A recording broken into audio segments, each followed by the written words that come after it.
Siamo arrivati a 10 anni di trame sonore. Devo dire che nessuno di noi avrebbe mai immaginato uno sviluppo così importante, così sontuoso.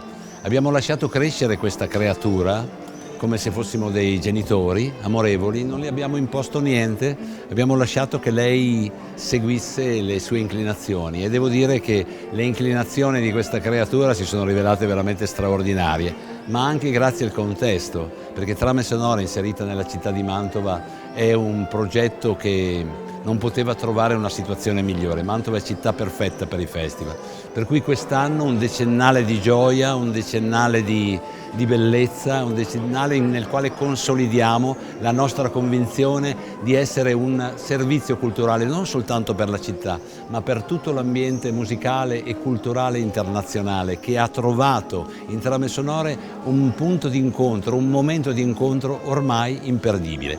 Quest'anno 150 concerti realizzati da 350 musicisti in 18 trame che per noi non sono altro che 18 filoni tematici, 18 storie di musica che raggruppano una serie di concerti che hanno molte cose in comune. Io invito i mantovani a lasciarsi veramente andare e a partecipare a questa grande festa nella quale avranno la possibilità non solo di sentire grandi musicisti, ma di sentire il suono della nostra città e finalmente vederla in una prospettiva diversa, una prospettiva acustica, il suono di Mantova. Scopriamo il suono della nostra città.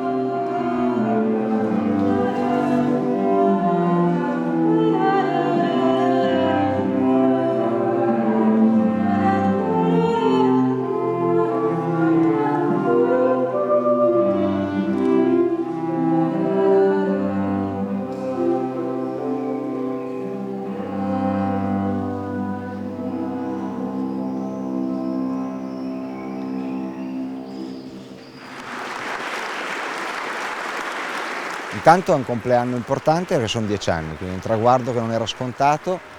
Stiamo parlando di un festival unico nella sua formula e anche nelle emozioni che trasmette, unica perché è anche unica la nostra città e quindi questa creatura poteva nascere solo nella nostra città, da mantovani nella nostra città.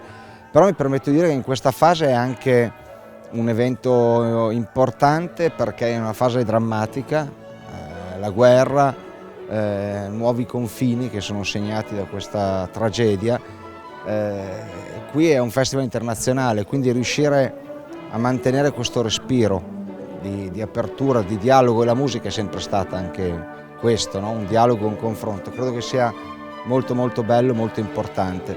E infine una caratteristica di Trame Sonore che è l'informale.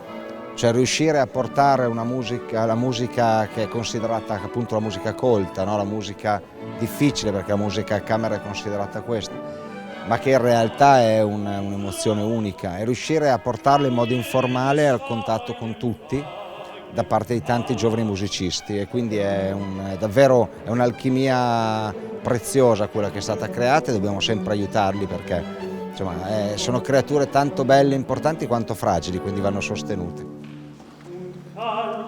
Und warm und feucht und trocken nahm jedes seinen eigenen Platz.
Siamo partiti proprio qui 10 anni fa ed è una gran gioia poter arrivare a questo traguardo e passare appunto i 10 anni di vita di questa manifestazione che sta crescendo, sta coinvolgendo e si sta portando dietro parte della città che segue questa iniziativa straordinaria, questa invenzione, diciamo, di una musica non soltanto da ascoltare in sala di concerto, ma anche come dire, da lambire all'interno delle sale del Palazzo Ducale. Non soltanto, il Palazzo Ducale è una, forse la più prestigiosa delle location in città di questa manifestazione, quindi potranno echeggiare della musica dei grandi compositori del passato e anche dei compositori moderni, perché non parliamo soltanto di musica antica ma anche di musica contemporanea, ci sono anche laboratori di musica contemporanea e questo mi fa molto piacere, così come mi fa enormemente piacere vedere questa sera anche del pubblico giovane.